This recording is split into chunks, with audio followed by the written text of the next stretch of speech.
എന്നിട്ട് നാട്ടിലേക്ക് വരാൻ സമയത്ത് നീ ഭാര്യയോട് ചോദിക്കാ എന്ത് വേണം, ഉമ്മാനോട് ചോദിക്കാറില്ല. വാപ്പാനോട് ചോദിച്ചിട്ടുണ്ടോ? ഞാൻ ചോദിക്കട്ടെ, ഇവിടെ ഇരിക്കുന്നതിൽ പലരും ഗൾഫിൽ പോയിട്ട് പ്രവാസികളാ. നിങ്ങൾ ചിന്തിക്ക്, നിങ്ങൾ ഗൾഫിൽ നിന്ന് വരാൻ സമയത്ത് നിങ്ങളുടെ വാപ്പാനോട് ചോദിച്ചിട്ടുണ്ടോ വാപ്പ നിങ്ങൾക്ക് എന്താ വേണ്ടേന്ന്? ചോദിക്കത്തില്ല. കാരണം എന്തേ? എപ്പോഴും വാപ്പ ഇങ്ങനെ കടിച്ചോണ്ട് നടക്കും, ചിരിക്കാറില്ല. നമ്മൾ വിചാരിച്ചിരിക്കുന്നത് നമ്മുടെ വാപ്പായ്ക്ക് നമ്മളോട് സ്നേഹമില്ലെന്ന, എന്നാ ഉമ്മാനെക്കാളും സ്നേഹം വാപ്പയ്ക്ക. പക്ഷെ പുറത്ത് കാണിക്കാറില്ല. വാപ്പമാര് സ്നേഹം പുറത്ത് കാണിക്കാറില്ല. കാരണം കാണിച്ചു കഴിഞ്ഞാൽ തോടി കയറിയിരിക്കും. അതുകൊണ്ടാ കൊച്ചുകുട്ടികളെയും പട്ടിക്കുട്ടികളെയും അടുപ്പിക്കരുതെന്ന. കാരണം എന്തേ? അങ്ങോട്ട് കൂടുതൽ കാണിച്ചു കഴിഞ്ഞാൽ പിന്നെ വിലയുണ്ടാകത്തില്ല.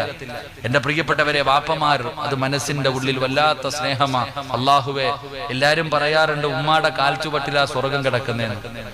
അപ്പൊ ഈ അടുത്ത് കാസർഗോഡുള്ള ഒരു ചെറിയ പയ്യൻ ഉമ്മാനോട് ചോദിച്ചു, ഉമ്മാടെ കാൽച്ചുവട്ടിലാണ് സ്വർഗം കിടക്കുന്നത്. അപ്പൊ വാപ്പാടെ കാലിന്റെ